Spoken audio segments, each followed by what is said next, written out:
আব্দুর রহমান, আব্দুর রহমান, আরে কোথায় গেলি বাবা? একটু এদিকে আয় তো। না, একা একা পারছি না আর এই মেষগুলোকে সামলাতে। বাইরের শুকনো কাঠগুলো পড়ে আছে, ওগুলোও তো আনা দরকার। বেলা যে পড়ে এলো। এই তো আম্মা, দিন, আমাকে দিন।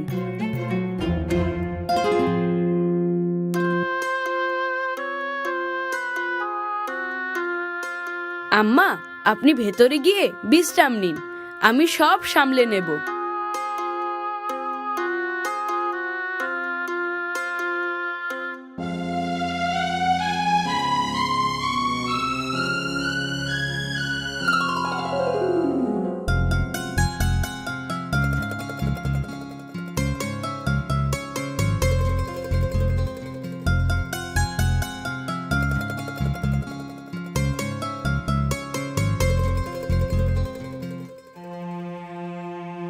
আম্মা আসেন, বিসমিল্লাহ করি।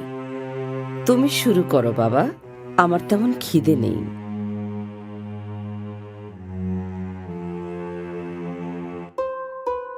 ওটাতে কি রেখেছেন আম্মা?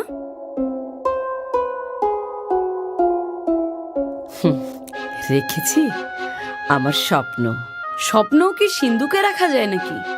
যায় যায়, তুমি বড় হলেই বুঝতে পারবে। আচ্ছা ঠিক আছে, বড় হলেই বুঝবো। এবার আসুন, আমাকে খাইয়ে দিন। পাগল ছেলে আমার, বড় আর হবি কবে?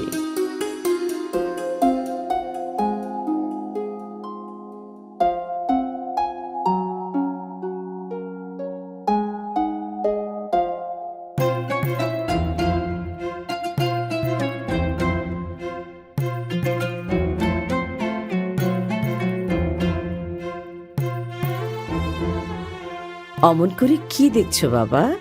তোমাকে প্রায়ই দেখি ছাদে এসে দূরে তাকিয়ে থাকো। কি আছে ওইদিকে? স্বপ্ন, স্বপ্ন আছে মা। আমি বুঝি বাবা, তোমার লেখাপড়া করার অনেক শখ। আল্লাহ করুন আমাদের দুজনের স্বপ্নই যেন পূরণ হয়। আমিন।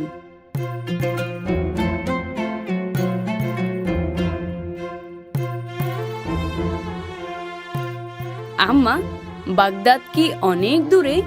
সেখানে নাকি অনেক বড় বড় ওস্তাদ আছেন, আমিও সেখানে যেতে চাই। আল্লাহ চাহেন তো তোমার মনের আশা অবশ্যই পূরণ হবে।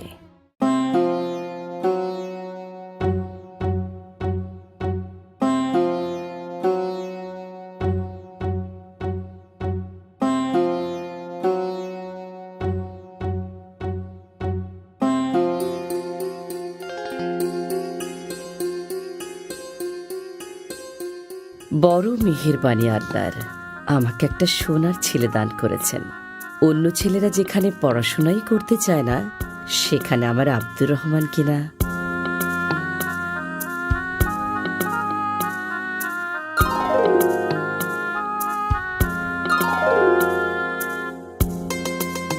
আম্মা, আমি তৈরি, আমাকে দোয়া করে দিন। এসো বাবা, আল্লাহর রহমত সবসময় তোমার ওপর ছায়া হয়ে থাকুক। আমিন। এই জামাটা পরে নাও।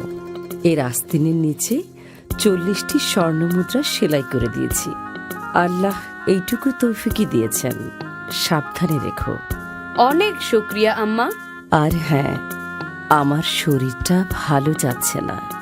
কিয়ামতের আগে আর দেখা নাও হতে পারে। তোমার প্রতি আমার শেষ উপদেশ, কখনো মিথ্যে বলবে না। বিপদ এলে আল্লাহর উপরই ভরসা করবে, কখনো মিথ্যার আশ্রয় নেবে না।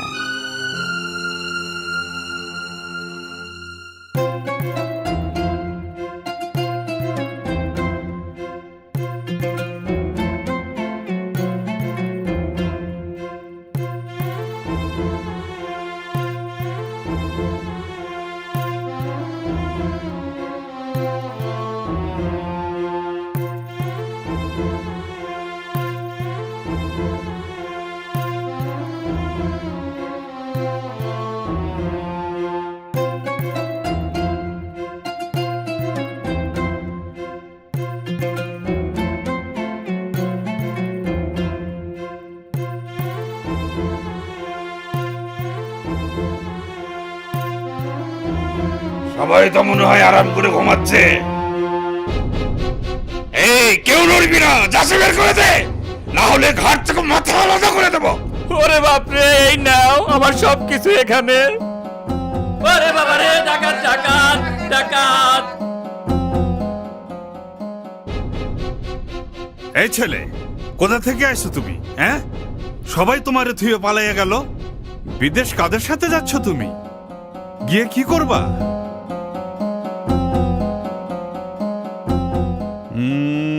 বোবা নাকি ছেলেটা? কথা কয় না দেখি। দূর, বাদ দেন, ছোট ছেলে, ওর কাছে কিছুই নাই। আরে কথা বলবি নাকি জিব্বা কেটে ফেলবো? জিজ্ঞেস করি কোথায় যাস? বাগদাদ। হ্যাঁ, ফকিন্নির ছেলে আবার বাগদাদ যায় কেন? কি পড়াশোনা করতে, না ফোরাতে ডুবে মরতে? পড়াশোনা করতে। পড়াশোনা করতে? তা খালি হাত পা নিয়ে গেলেই পড়াশোনা হবে? পাত্তি পুতি কিছু লগে আছে, না বাগদাদের রাস্তা ঝাড়ু দিয়েই খাইবা? ওকে ভালো করে চেক করেন, খালি হাতে তো আর কেউ বিদেশ যায় না।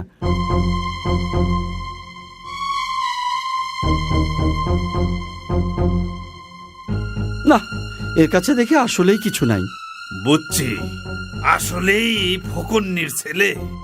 না, আমার আম্মা আমাকে যথাযথ খরচ দিয়েই কাফেলায় পাঠিয়েছেন। ও তাই নাকি? তা সেগুলো কোথায়? এরে সর্দারের কাছে নিয়ে চল। তাই চলেন।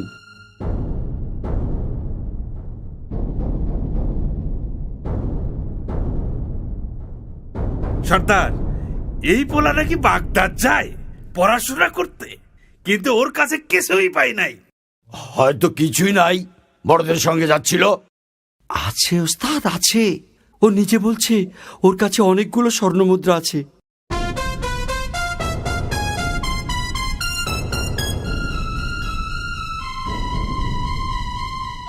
ভাই ছেলে, তোমার নাম কি? আব্দুর রহমান। তা তোমার কাছে কিছু থাকলে সোজা বের করে দাও, নইলে জলদি কেটে পড়ো, আমাদের কাজে ব্যাঘাত ঘটিও না।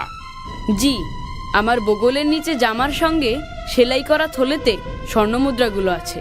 ওর জামাটা কেটে ফেলো এক্ষুনি, দেখি কি বের হয়।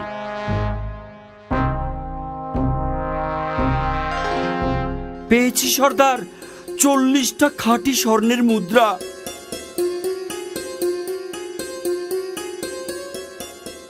তুমি তো দেখছি আচ্ছা বোকা ছেলে, এই বুদ্ধি নিয়ে বাগদাদ যাও পড়াশোনা করতে? তুমি না বললে তো কেউ জানতেই পারতাম না যে তোমার কাছে এত মূল্যবান সম্পদ আছে। আমার লোকেরা তো তোমার শরীর ঘেটেও কিছু পায়নি। তুমি ইচ্ছে করলেই আমাদেরকে ধোকা দিতে পারতে, তাতে তোমার এই সম্পদগুলো তোমারই থাকতো। কিন্তু সেটা না করে গোপন জিনিসটি প্রকাশ করলে কেন? কারণ আমি আল্লাহকে ভয় করি, সেই সাথে আমার আম্মার উপদেশ যেন কখনো মিথ্যা না বলি। বিপদে পড়লে যেন আল্লাহরই আশ্রয় চাই, মিথ্যার নয়। কি বললে তুমি? আমার উপদেশ? বিপদেও মিথ্যে বলা যাবে না। না, কারণ আল্লাহ যদি ইচ্ছা না করেন তাহলে মিথ্যা বলেও আমি রেহাই পাবো না। তাই আমি তার কাছেই নিজেকে সঁপে দিয়েছি, মিথ্যার কাছে নয়, তোমাদের কাছেও নয়।